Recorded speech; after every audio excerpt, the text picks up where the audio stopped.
Good morning students, welcome to my YouTube channel. Dear students, today we are going to solve the questions of exercise 1.2. So students, please pay attention. The question first is express each number as a product of its prime factors. यानी ये जो number दिया हुआ है इस number को prime factors के रूप में एक्सप्रेस करना है। इसके लिए स्टूडेंट हमें प्राइम फैक्टराइजेशन फाइंड करना है। 2 से ये 70 होगा, 2 से डिवाइड करेंगे 35 होगा और ये 5 से डिवाइड करेंगे 7 होगा। So we can write it as student 140 equal to 2 into 2 into 5 into 7, that means 2 square into 5 into 7. This is the expression of 140 as their prime factorization. Now उसी तरह स्टूडेंट्स 1 नंबर के जितने भी सारे क्वेश्चन है आप उसको कर सकते हैं। फिर सेकेंड नंबर क्वेश्चन है students, find the LCM and HCF of the following pairs of integers and verify that LCM into HCF equal to product of two number. Question number first है students, आप लोग देखेंगे ध्यान से 26 and 91, इन दोनों का LCM और एचसीएफ हमें फाइंड करना है स्टूडेंट्स। 26 प्राइम फैक्टराइजेशन से फाइंड करेंगे 2 से 13 होगा और 2 into 13 बस 91 का करेंगे स्टूडेंट्स 7 into 7, 7 से 13 टाइम्स में। इस तरह students 26 equal to 2 into 13 and 91 equal to 7 into 13। अब स्टूडेंट्स एचसीएफ फाइंड करने के लिए एचसीएफ ऑफ 26 एंड 91 और 26 का एचसीएफ जो दोनों में कॉमन होगा वो हो जाएगा। और एलसीएम फाइंड कैसे किया जाता है आपको सब पता है कि हम लोग नीचे क्लास में पढ़ चुके हैं। तो एलसीएम फाइंड करने के लिए जो दोनों में कॉमन होता है उसका हम एक यूज करते हैं और जो कॉमन नहीं होता है वो नंबर हम लिख देते हैं। इस तरह जो है एलसीएम हो गया 7 टू जा 14, 14 3 जा 42 और 14 1 जा 40 और 4 82। इस तरह जो एलसीएम हुआ 182। अब स्टूडेंट्स वेरिफिकेशन की बात करेंगे। वेरिफिकेशन के लिए we have to write the words verification. Verification में स्टूडेंट्स क्या करेंगे हम एलसीएम इंटू एचसीएफ एक बात करेंगे। एलसीएम इंटू एचसीएफ, एलसीएम है 182 एंड एचसीएफ है 13 से मल्टीप्लाई करेंगे। 13 टू जा 26 कैरी 2, 13 8 जा 104 और 2 106 कैरी 10, 13 1 जा 13 और 3 23। ये एलसीएम इनटू एचसीएफ कर लेंगे और यहाँ पे करेंगे student first number into second number. हमें मालूम है फर्स्ट नंबर 26 है स्टूडेंट और सेकंड नंबर 91 है। इसके बाद आप इन दोनों को मल्टीप्लाई करेंगे। मल्टीप्लाई करने के बाद जो प्रोडक्ट आएगा वो प्रोडक्ट को आप लिखेंगे और यहाँ पे ऑब्जर्व करेंगे क्या ये दोनों प्रोडक्ट सेम आया। अगर ये दोनों प्रोडक्ट सेम है that means LCM into HCF equal to first into second number. इस तरह हमारा जो है यह एलसीएम एंड एचसीएफ का एक्सप्रेशन जो है वेरीफाइड होगा। देयरफॉर लिखेंगे यहाँ पे लिख देंगे therefore LCM into HCF equal to product. First number और सेकेंड नंबर का जो मल्टीप्लिकेशन करने के बाद जो आता है क्या बोलते हैं प्रोडक्ट। यहाँ पे हमने देखा एलसीएम इंटू एचसीएफ हो गया तो ये क्या LCM into HCF equal to product हो गया, बगल में लिख देंगे वेरीफाई। ये आपका क्वेश्चन सेकंड ऐसे सॉल्व होगा, इसको ध्यान से समझ। वैसे ही क्वेश्चन नंबर 3 में स्टूडेंट ये 3 डिजिट्स 3 नंबर्स दिए हुए हैं, इन तीनों नंबर्स का हमें एलसीएम और एचसीएफ फाइंड करना है by using the prime factorization. Similarly students 12 का prime factorization we know better। 2 6 जा 12, 2 3 जा 6, 15, 3 5 जा 15, 21 का 3 7 जा 21 and therefore students 12 equal to 2 into 2 into 3, that means 2 square into 3. 15 equal to 3 into 5 and 21 equal to 3 into 7. Therefore students HCF form find करना है। HCF देखते हैं तीनों में कॉमन क्या है। यहाँ पे देख रहे हैं 3 3 और 3, ये 3 डिजिट जो है तीनों में कॉमन है, तो HCF equal to 3। And LCM की बात करते हैं स्टूडेंट्स, एलसीएम में तो 3 कॉमन है तो 3 को हमने लिख लिया। उसके बाद देखते हैं ये 2 का मैक्सिमम पावर कितना है जी, 2 ही है, तो 2 को 2 बार लिख देंगे 2 स्क्वायर। और उसके बाद जो है 5 है, जो बच जाता है सब लिख देंगे। और यहाँ पे 7, फिर से एक बार समझेंगे, यहाँ पे जो तीनों में कॉमन होगा उसके लिए एक ही यूज करेंगे। यहाँ पे 3 3 3 3 एक ही यूज करेंगे हम लोग। स्टूडेंट्स यहाँ पे देखेंगे तो जो तीनों में कॉमन होगा उसका एक लिखेंगे, और उसके बाद जो कॉमन नहीं होगा वो सब नंबर लिख देंगे। मैक्स 2 का मैक्सिमम पावर 2 है और 5 अकेला है, 7 भी अकेला है, बस इसको मल्टीप्लाई करेंगे। 7 5 जा 35, 35 से हम 4 में मल्टीप्लाई करेंगे 140, 140 में हम 3 से मल्टीप्लाई करेंगे 420। तो ये आपका जो है एलसीएम और एचसीएफ हुआ स्टूडेंट्स, ये आपका आंसर होगा। तो ऐसे आप 3 नंबर्स का एलसीएम और एचसीएफ जो है प्राइम फैक्टराइजेशन से सॉल्व कर सकते हैं। Dear students, in question number first we have given first number equal to 306, second number equal to 657, HCF equal to 9, and we have to find the LCM. So students, we know better LCM equal to product, LCM equal to product by HCF. Students, product means first number into second number, 306 into 657 by HCF is given 9, 9 1 जा 9, 9 3 जा 27, 9 4 जा 36, and we have to multiply 34 और 2 657, ये आप multiply कर लेंगे students. 34 से 657 में जो आएगा प्रोडक्ट वो आपका आंसर होगा।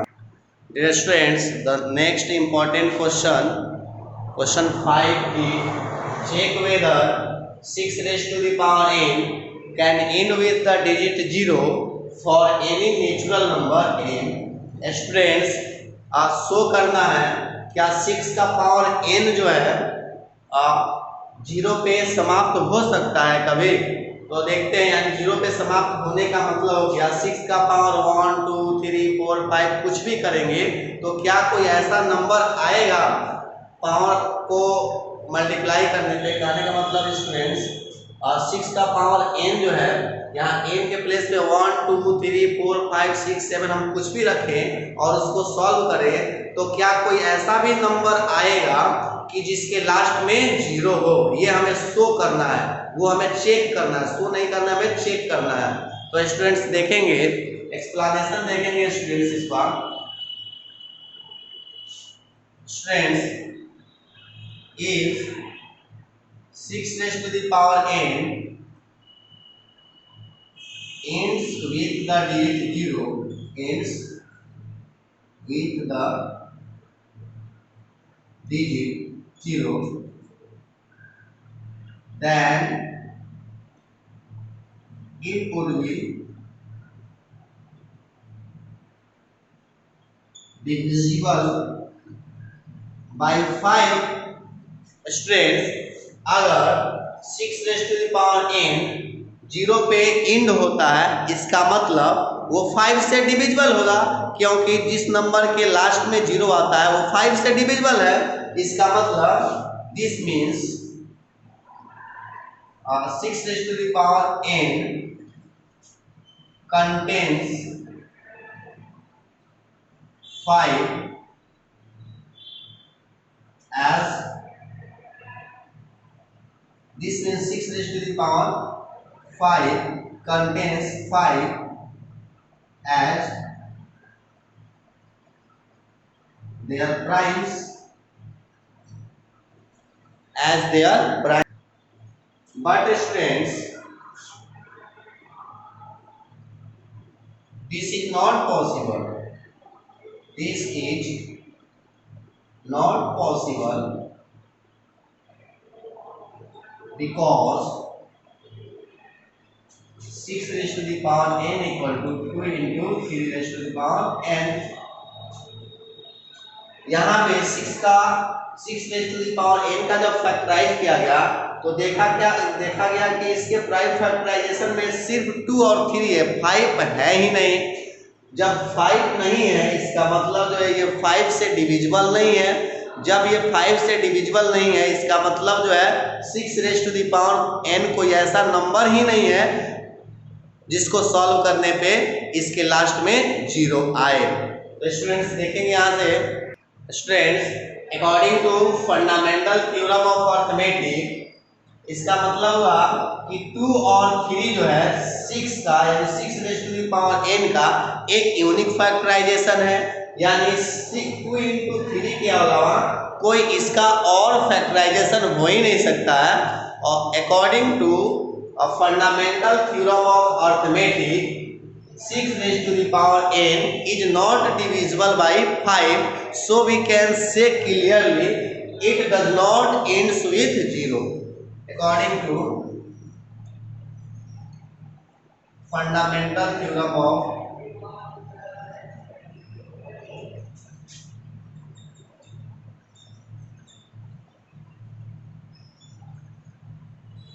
arithmetic, 2 into 3 raised to the power n is unique factorization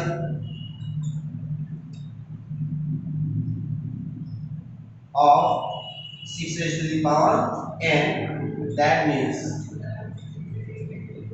6 raised to the power n is not divisible, is not exactly divisible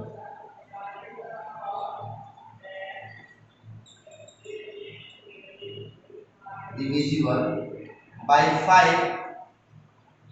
so it is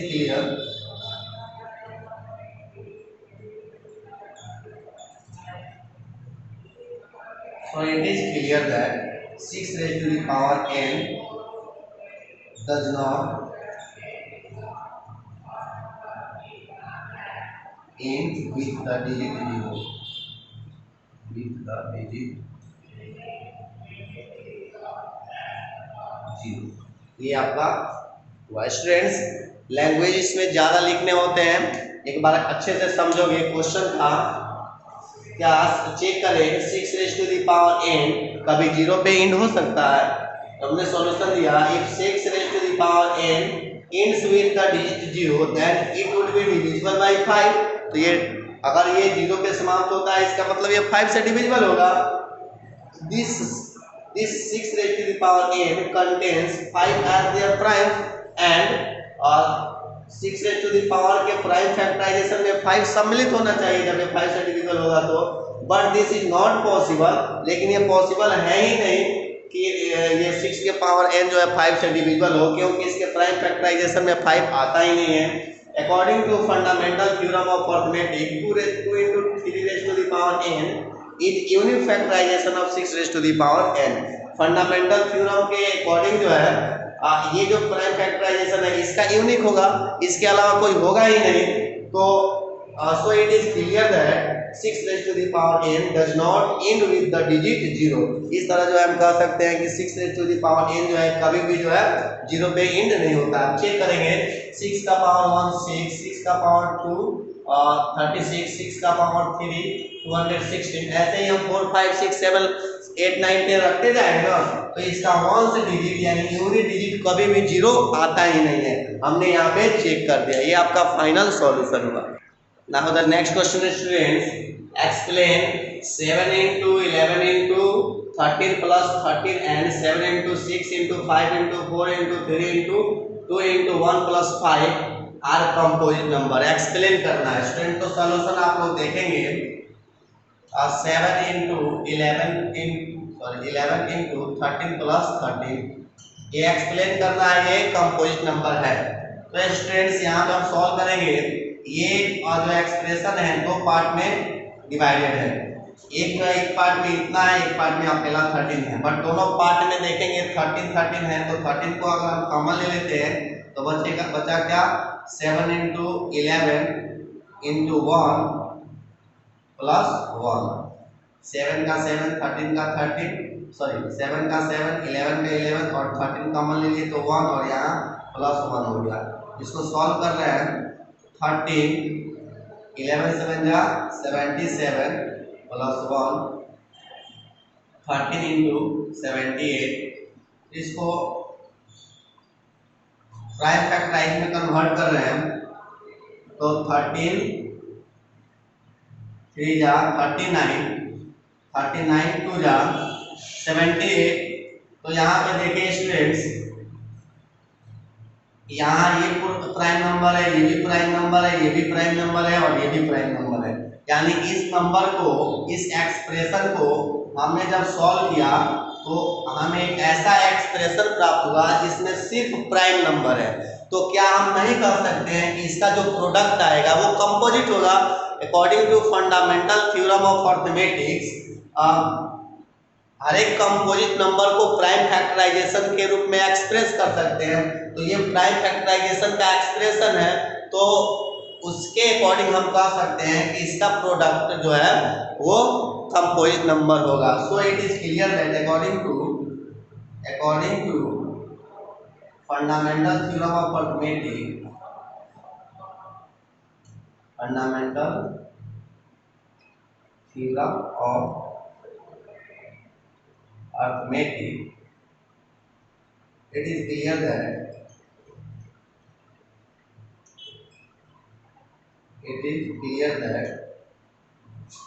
13 into 11 into 13 plus 13 is a composite number, composite number। Same वैसे ही students इस number को करेंगे, ये भी number जो है दो part में डिवाइड है, एक पार्ट में ये सारे नंबर है और एक पार्ट में है, दोनों पार्ट में स्टूडेंट्स 5 है।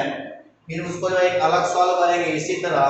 अब यहाँ पे हम आपको समझा दे रहे हैं, इन दोनों पार्ट में से हम 5 को कॉमन ले लेंगे तो 7 इंटू 6 इंटू इसके प्लेस पे 1 हो जाएगा, इंटू 4 इंटू 3 इंटू 2 इंटू 1 और +1 हो जाएगा स्टूडेंट्स।